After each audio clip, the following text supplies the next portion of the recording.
Hello everyone, मैं विनय पांडे और आप देख रहे हैं आपका अपना YouTube channel target botany classes. तो दोस्तों, आज हम लोग नवंबर 2012 का साइंस का previous year question paper solve करने वाले हैं। ओके, तो आइए देर ना करते हुए प्रीवियस ईयर क्वेश्चन पेपर को सॉल्व करते हैं। और ऐसे ही क्वेश्चन पूछे जाते हैं, ठीक, सीटेट में।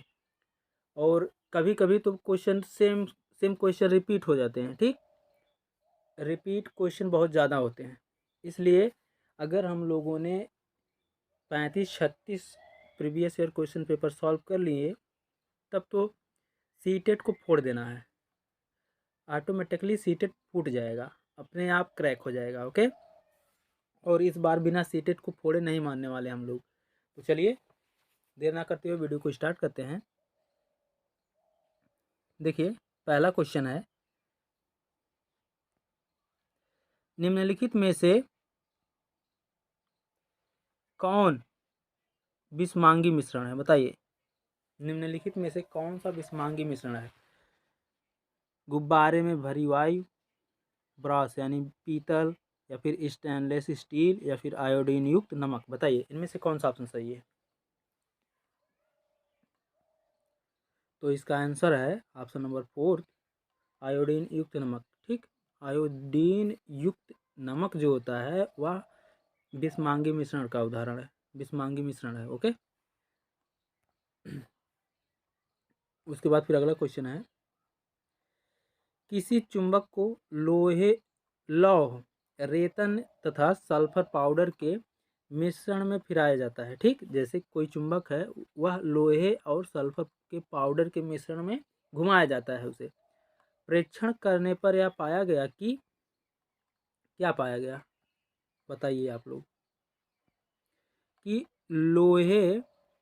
लौह का रेतन जो होता है, लौह के टुकड़े होते हैं, जो लोहे के छोटे छोटे टुकड़े होते हैं, वे चुंबक के उत्तर ध्रुव तथा सल्फर दक्षिण ध्रुव की ओर आकर्षित होते हैं।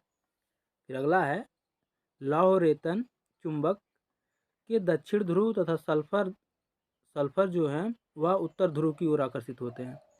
और तीसरा है, केवल लौह रेतन ही समान रूप से चुंबक के दोनों ध्रुव की ओर आकर्षित होते हैं। और चौथा है, लौह रेतन दोनों ध्रुवों से आकर्षित होती है तथा सल्फर चुंबक के बीच में चिपक जाती है। बताइए, इनमें से कौन सा ऑप्शन सही है? तो इसका ऑप्शन नंबर 3 सही है। केवल लौह रेतन ही समान रूप से चुंबक के दोनों ध्रुवों की ओर आकर्षित होते हैं या चिपकते हैं। ओके,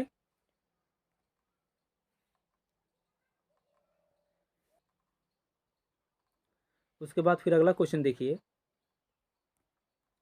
यदि आपसे किसी भली भांति प्रकाशित पेंटिंग के प्रतिबिंब को दीवार पर प्रक्षेपित करने के लिए कहा जाए, तो आप इस उद्देश्य के लिए निम्नलिखित में से कौन सी प्रकाशीय युक्तियों में से किसे चुनेंगे? बताइए, निम्नलिखित प्रकाशीय युक्तियों में से किसे चुनेंगे? बताइए, समतल दर्पण, उत्तल दर्पण, अवतल लेंस, उत्तल लेंस। बताइए, इनमें से कौन सा ऑप्शन सही है? जल्दी बताइए, आप लोगों के लिए 5 सेकंड का समय रहता है हमेशा।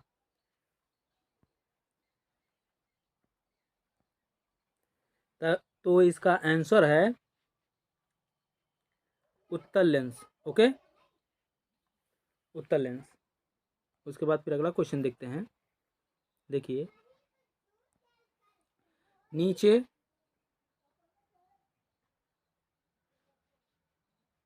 नीचे सारणी में किसी यात्रा के विभिन्न समयों पर ओडोमीटर के पाठ्यांक दिए गए हैं।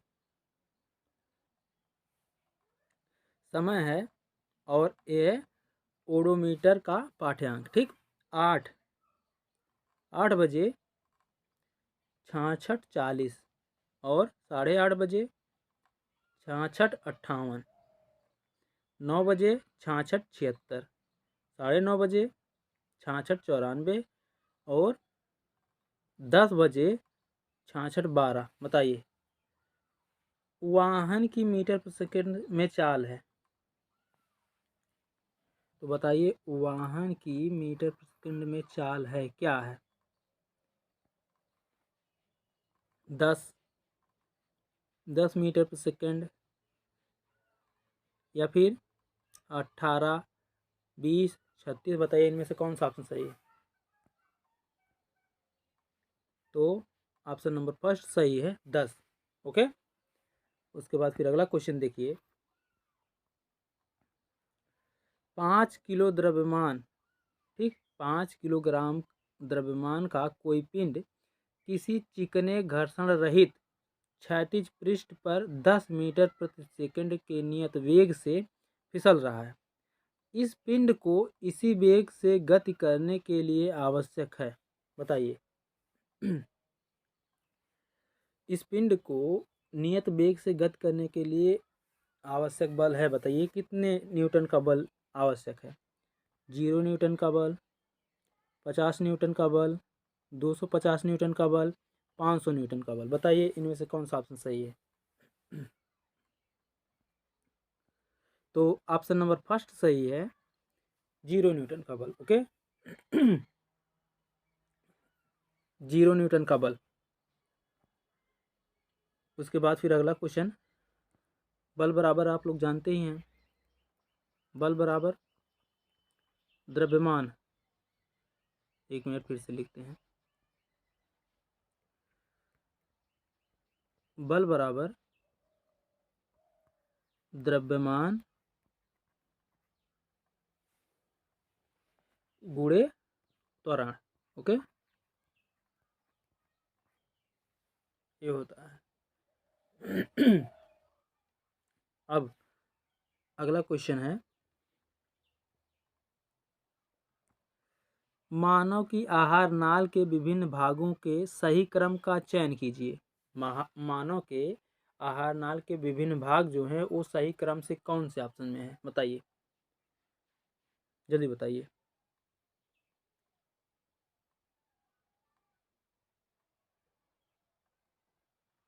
ऑप्शन नंबर फर्स्ट सही है, मुख, ग्रसिका, आमाशय, क्षुद्रांत। क्षुद्रांत मतलब छोटी आंत, ठीक ठीक है, और बृहदांत मतलब बड़ी आंत। तो मानव का आहार नाल जो है एक क्रम से, यही सही आंसर है। ओके, पहले मुख, उसके बाद ग्रसिका, फिर आमाशय, फिर छोटी आंत, फिर बड़ी आंत। ओके। उसके बाद फिर अगला क्वेश्चन देखते हैं। व्यायाम, एक मिनट देखिए। व्यायाम के पश्चात, व्यायाम के पश्चात कभी कभी हमारी पेशियों में क्रैम्प आते हैं। क्रैम्प मतलब खिंचाव उत्पन्न हो जाते हैं, ठीक। इसका कारण है, बताइए क्या कारण है इसका? व्यायाम के समय कभी कभी हमारे मांसपेशियों में खिंचाव आ जाता है। इसका कारण है ग्लूकोज का लैक्टिक अम्ल में परिवर्तित नहीं होना, या फिर पायरुवेट का लैक्टिक अम्ल में परिवर्तित होना, या फिर पायरुवेट का एल्कोहल में परिवर्तित होना, या फिर ग्लूकोज का पायरुवेट में परिवर्तित होना। बताइए इनमें से कौन सा ऑप्शन सही है? क्वेश्चन नंबर 67 इसमें बोलेंगे भाई, क्योंकि इसमें सीरियल वाइज है। बताइए क्वेश्चन नंबर 67 का कौन सा ऑप्शन सही है?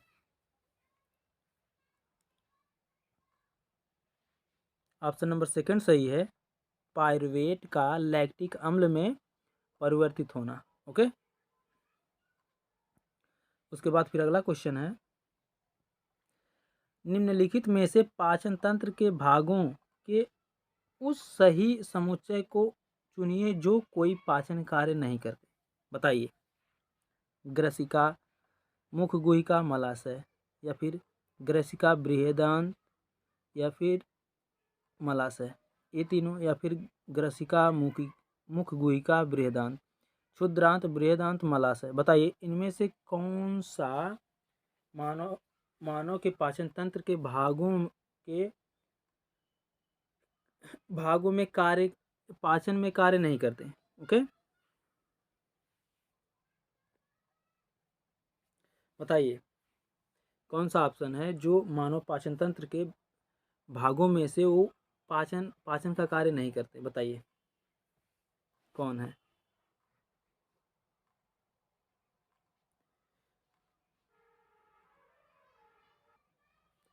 तो ऑप्शन नंबर सेकंड है ग्रसिका बृहदान्त मलाशय। ठीक, ग्रसिका बृहदान्त मलाशय जो होते हैं मानव पाचन तंत्र के भागों में पाचन का कार्य नहीं करते हैं। ओके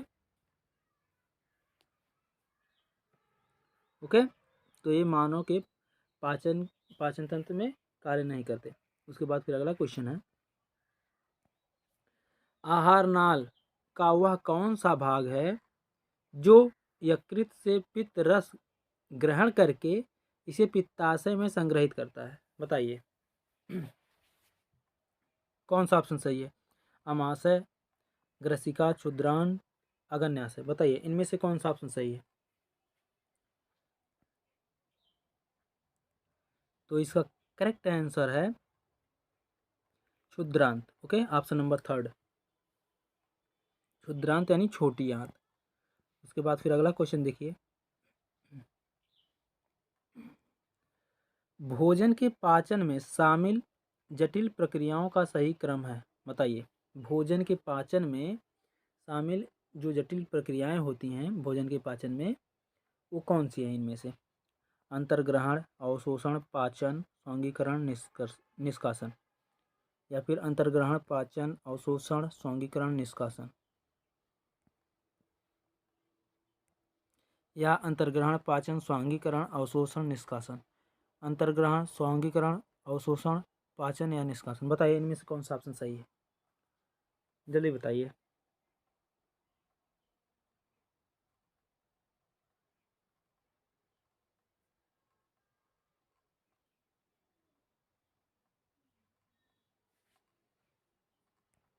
तो इसका ऑप्शन नंबर सेकंड सही है, अंतर्ग्रहण, पाचन, अवशोषण, स्वांगीकरण, निष्कासन। ओके, उसके बाद फिर अगला क्वेश्चन है,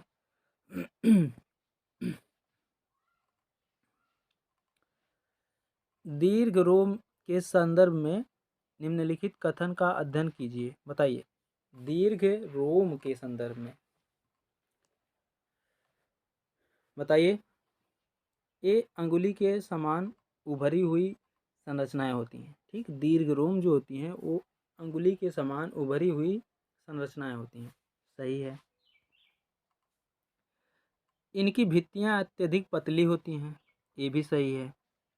इनमें महीन छिद्र होते हैं जिनसे भोजन आसानी से गुजरता है। ये गलत है। फिर इनमें सूक्ष्म रुधिर वाहिकाओं का जाल फैला होता है जो इनके पृष्ठ के समीप होता है। ये भी सही है। बताइए, अब हम खुद बता दिए तो अब आप लोग क्या बताएंगे? ओके, तो दीर्घ रोम को पाचित भोजन को अवशोषित करने के योग्य बनाने वाले कथन हैं। बताइए बताइए कौन सा ऑप्शन सही है? क्वेश्चन नंबर 71, ऑप्शन नंबर 4 सही है, DAB। ओके, सी को छोड़कर बाकी सब सही है। उसके बाद फिर अगला है, निम्नलिखित में से कौन से कथन प्रकाश संश्लेषण के संदर्भ में सत्य हैं? बताइए। इस प्रक्रिया में यानी प्रकाश संश्लेषण की प्रक्रिया में सौर ऊर्जा रासायनिक ऊर्जा में परिवर्तित होती है। सही है। प्रकाश संश्लेषण में CO2 तथा H2O का उपयोग किया जाता है। ये भी सही है। प्रकाश संश्लेषण में CO2 मुक्त होती है तथा ऑक्सीजन का उपयोग होता है। गलत है। उसके बाद प्रकाश संश्लेषण में O2 मुक्त होती है तथा कार्बन मोनोऑक्साइड उपयोग या उपभोक्त होती है। ये भी गलत है। तो क्वेश्चन नंबर 72 का ऑप्शन नंबर फर्स्ट सही है, ए भी सही है, बाकी दोनों गलत हैं। ठीक, ए भी सही है, बाकी CD गलत है। उसके बाद फिर अगला क्वेश्चन है, सितार बजाने से पूर्व कोई सितार वादक सदैव ही डोरी के तनाव को समायोजित करता है। और उसे उचित प्रकार से झंकृत करने का प्रयास करता है। ऐसा करके सितार वादक समायोजित करता है। बताइए क्या समायोजित करता है?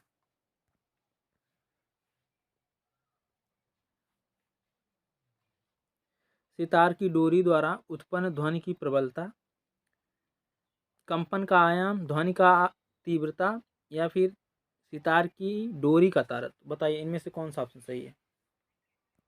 बताइए। ऑप्शन नंबर फर्स्ट सही है। सितार की डोरी द्वारा उत्पन्न ध्वनि की प्रबलता। ठीक, सितार की डोरी का तारत्व ये भी सही है, लेकिन इसकी तुलना में जो है ऑप्शन नंबर फर्स्ट ज़्यादा सही है। ओके, उसके बाद फिर अगला क्वेश्चन है, भारी बोझा उठाने वाली कूली सदैव ही अपने पास एक लंबा कपड़े का टुकड़ा रखते हैं। अपने सिर पर बोझ को रखने से पहले वे इस कपड़े को गोल चकती की आकृति में लपेटकर अपने सिर पर रखकर फिर उस पर बोझ रखते हैं। ऐसा करके वे अपने सिर से बोझ के संपर्क क्षेत्र को बढ़ा लेते हैं, या फिर अपने सिर पर बोझ द्वारा लगाए गए बल को घटा लेते हैं, बोझ का प्रणोद घटा लेते हैं, संभावित चोट से अपने सिर का बचाव कर लेते हैं। बताइए इनमें से कौन सा ऑप्शन सही है? ऑप्शन नंबर फर्स्ट सही है।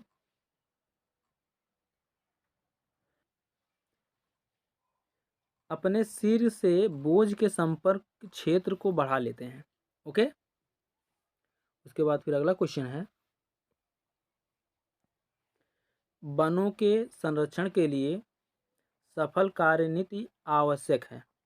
इस कार्यनीति में शामिल होना चाहिए वनों के सभी भौतिक एवं जैविक घटकों के संरक्षण के लिए व्यापक कार्यक्रम, सहकारियों का बचाव, उपभोक्ताओं का बचाव, या फिर उच्चतम पोषी स्तर के जंतुओं अर्थात शीर्ष के मांसाहारी का बचाव, क्योंकि वे शाकाहारी पर सीधे निर्भर होते हैं। बताइए इनमें से कौन सा ऑप्शन सही है? Question number 75।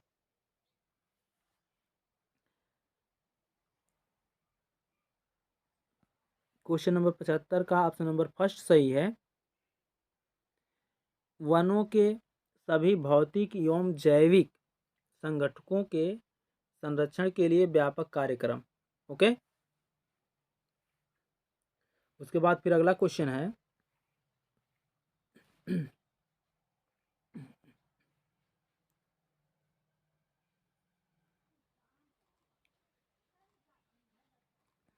तो क्वेश्चन नंबर 76 है,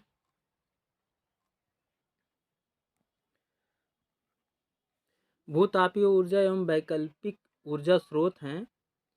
इस ऊर्जा के लिए सर्वाधिक संभाव्य क्षेत्र वे हैं। बताइए भूतापीय ऊर्जा एक वैकल्पिक ऊर्जा स्रोत है। इस ऊर्जा स्रोत के लिए सर्वाधिक संभाव्य क्षेत्र वे हैं जो तटीय क्षेत्रों के निकट हैं, जहां कोयले की खानें हैं, जहां तापीय विद्युत यंत्र हैं, जो भूप्रपटी में तप्त स्थलों के ऊपर हैं। बताइए इनमें से कौन सा ऑप्शन सही है? तो ऑप्शन नंबर 4 सही है, जो भूप्रपटी में तप्त स्थलों के ऊपर है। ओके, हालांकि जो तटीय क्षेत्रों के निकट हैं ये भी सही है, और जहां कोयले की खदानें हैं ये भी सही है कुछ हद तक, लेकिन सबसे एप्रोप्रिएट आंसर है जो भूप्रपटी में तप्त स्थलों के ऊपर है। ओके, ये सबसे एप्रोप्रिएट आंसर है। उसके बाद फिर अगला क्वेश्चन है, निम्नलिखित में से 3 धातुओं के ऐसे समूह को चुनिए जो मुक्त अवस्था में पाई जाती हैं। बताइए। एल्युमिनियम, कॉपर, सिल्वर, गोल्ड, सोना, iron, silver, copper, gold, iron, silver, gold, platinum. बताइए इनमें से कौन सा ऑप्शन सही है? Question number 78।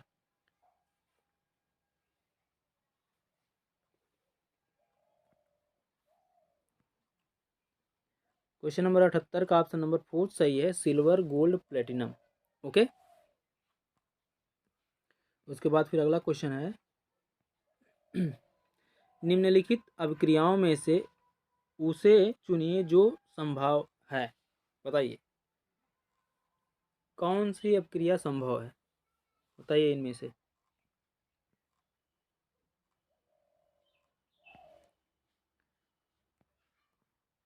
Question number 79,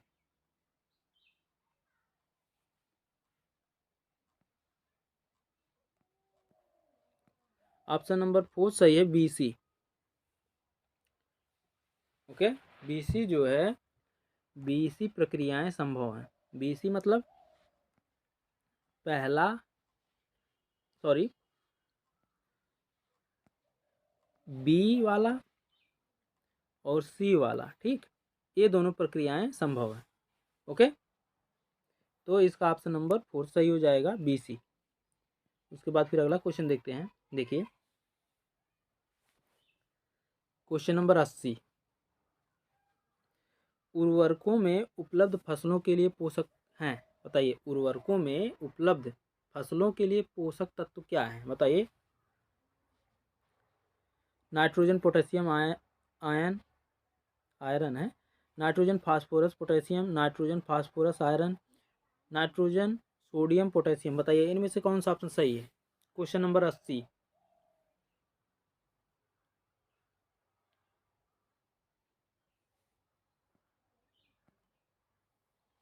option number second सही है, नाइट्रोजन, फास्फोरस, पोटेशियम। ओके।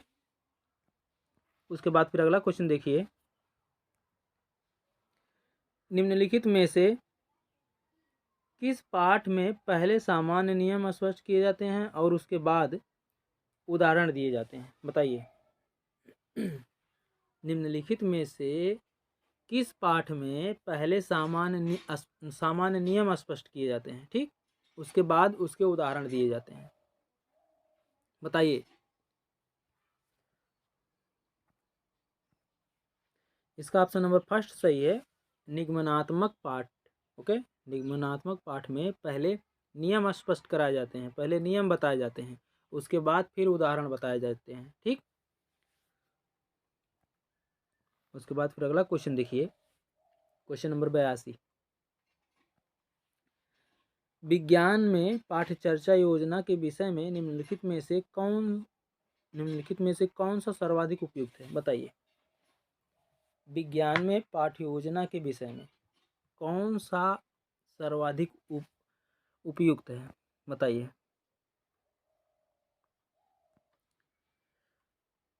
पढ़ेंगे नहीं, इतना बहुत लॉन्ग क्वेश्चन है। आप लोग बताइए कौन सा ऑप्शन सही होगा। क्वेश्चन नंबर 82,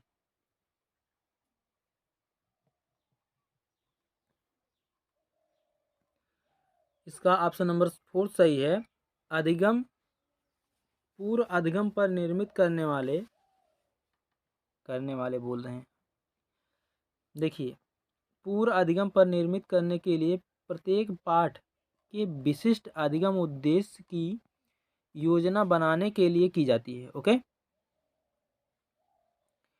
उसके बाद फिर अगला क्वेश्चन है,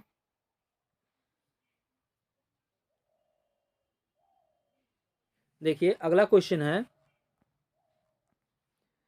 भौतिकी के कड़े रूप से संरचित पाठ को यदि थोड़े लचीलेपन के साथ पढ़ाया जाए तो यह उस विद्यार्थी के लिए सबसे कम उपयुक्त होगा। बताइए जो अति क्रियाशील हैं, जो सांस्कृतिक रूप से वंचित हैं, जिसकी बुद्धि लब्धि 85 से कम है, जिसकी बुद्धि लब्धि 125 है। बताइए इनमें से कौन सा ऑप्शन सही है, जल्दी बताइए।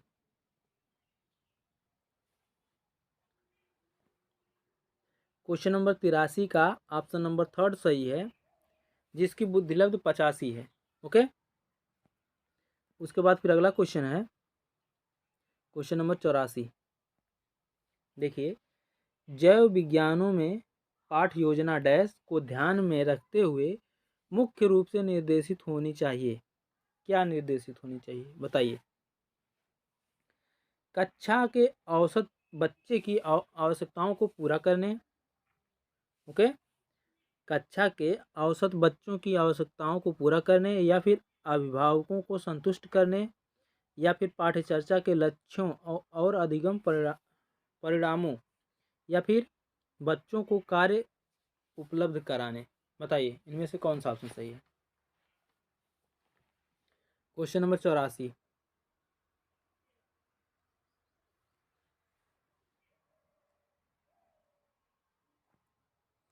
क्वेश्चन नंबर 84 का ऑप्शन नंबर थर्ड सही है। पाठ्यचर्चा के लक्ष्यों और अधिगम परिणामों को ध्यान में रखते हुए मुख्य रूप से निर्देशित होनी चाहिए। ठीक, जैव विज्ञानों में पाठ्य योजना जो होती है वह पाठ्यचर्चा के पाठ्यचर्चा पाठ्यचर्चा या पाठ्यचर्या के लक्ष्यों और अधिगम परिणामों को ध्यान में रखते हुए मुख्य रूप से निर्देशित होनी चाहिए।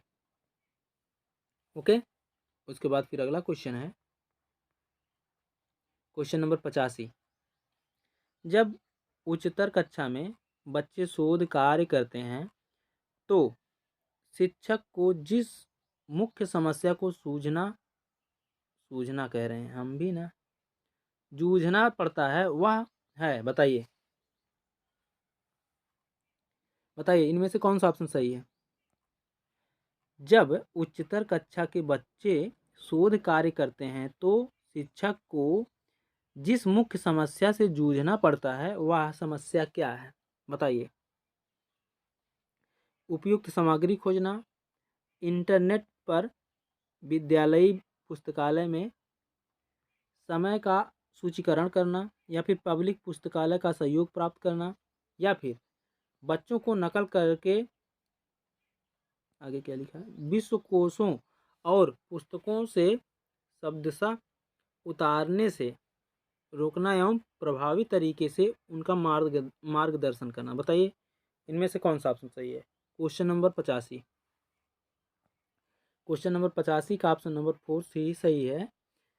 बच्चों को नकल करके विश्वकोशों और पुस्तकों से शब्दशः उतारने से रोकना एवं प्रभावी तरीके से उनका मार्गदर्शन करना। ओके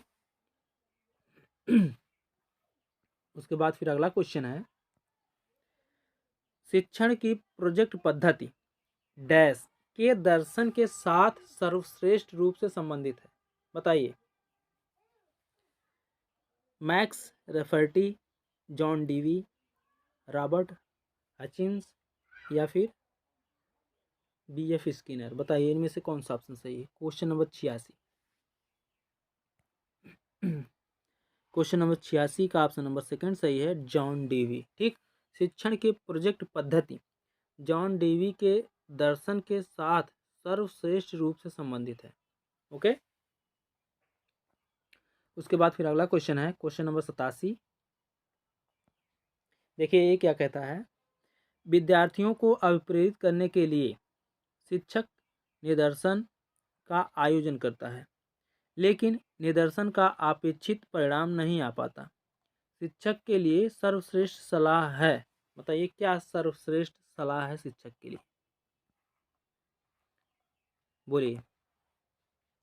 निदर्शन को रोकना और उसे दोबारा करना, कक्षा को बताना कि सिर्फ निदर्शन असफल हो गया है और उनसे कारण निर्धारित करना, या फिर सहायता करने के लिए कहना, या फिर विद्यार्थियों के साथ मिलकर निदर्शन की असफलता का कारण पता लगाना व उसे समझाना। बताइए इनमें से कौन सा ऑप्शन सही है। और लास्ट है, विज्ञान समन्वयक के पास एक नोट भेजना जिसमें उन्हें कक्ष में आने के लिए कहा गया है। बताइए इनमें से कौन सा ऑप्शन सही है। Question number 87। बताइए। क्वेश्चन नंबर 87 का ऑप्शन नंबर थर्ड सही है, विद्यार्थी के साथ मिलकर निदर्शन की असफलता का कारण पता लगाना व उसे समझाना। ओके उसके बाद फिर अगला क्वेश्चन है क्वेश्चन नंबर 88। अधिगम की जटिलता की प्रतिक्रिया के रूप में अधिगम की जटिलता की प्रतिक्रिया के रूप में निम्नलिखित में से कौन सी विधि के प्रयोग की सलाह विज्ञान शिक्षकों को नहीं दी जानी चाहिए? बताइए, कौन से प्रयोग की सलाह विज्ञान शिक्षकों को नहीं दी जानी चाहिए? बताइए।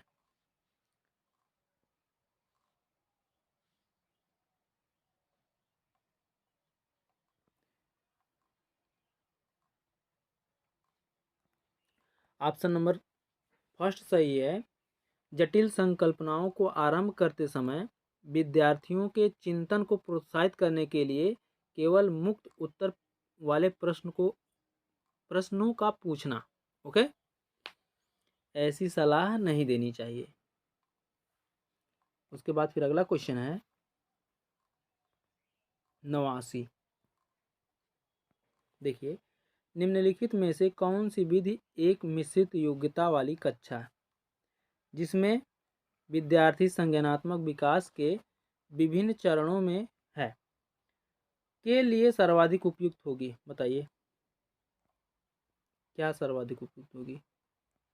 मूर्त वस्तुओं को शामिल करके हाथ से की जाने वाली गतिविधियों द्वारा अमूर्त संकल्पनाओं का सरलीकरण, या फिर पियाजे द्वारा बताए गए संज्ञानात्मक विकास के 4 चरणों के अनुसार कक्षा का 4 समूहों में पुनः वर्गीकरण, या फिर प्रतिभाशाली विद्यार्थियों के लिए विशिष्ट अनुदेश अलग से शिक्षण की योजना, या फिर विद्यार्थी के बुद्धि लब्धांशों का औसत निकालकर उसके अनुसार शिक्षण की योजना। बताइए, इनमें से कौन सा ऑप्शन सही है? ऑप्शन नंबर फर्स्ट सही है। मूर्त वस्तुओं को शामिल करके हाथ से की जाने वाली गतिविधियों द्वारा अमूर्त संकल्पनाओं का सरलीकरण। ओके, उसके बाद फिर अगला क्वेश्चन है क्वेश्चन नंबर 90 और लास्ट क्वेश्चन। विज्ञान की कक्षा में निम्नलिखित गतिविधियों में से किसका सबसे कम शैक्षिक मूल्य है? बताइए, विज्ञान की कक्षा में इनमें से कौन सी ऐसी गतिविधि है जिसकी शैक्षिक मूल्य बहुत कम है? बताइए। मॉडल का निर्माण करना, सरल प्रयोग के बारे में पढ़ना, वैज्ञानिक सिद्धांत की चर्चा करना, डिजाइन बनाना। बताइए, इनमें से कौन सा ऑप्शन सही है?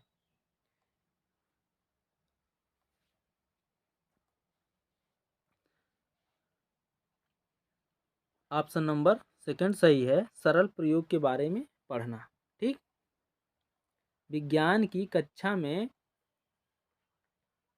सरल प्रयोग के बारे में पढ़ने का सबसे कम शैक्षिक मूल्य है। ओके, तो ये थे नवंबर 2012 के साइंस के प्रीवियस ईयर क्वेश्चन पेपर जो हम लोगों ने सॉल्व किए और आगे करते रहेंगे जब तक सीटेट का एग्ज़ाम नहीं आ जाता और सीटेट को फोड़ नहीं देते हम लोग।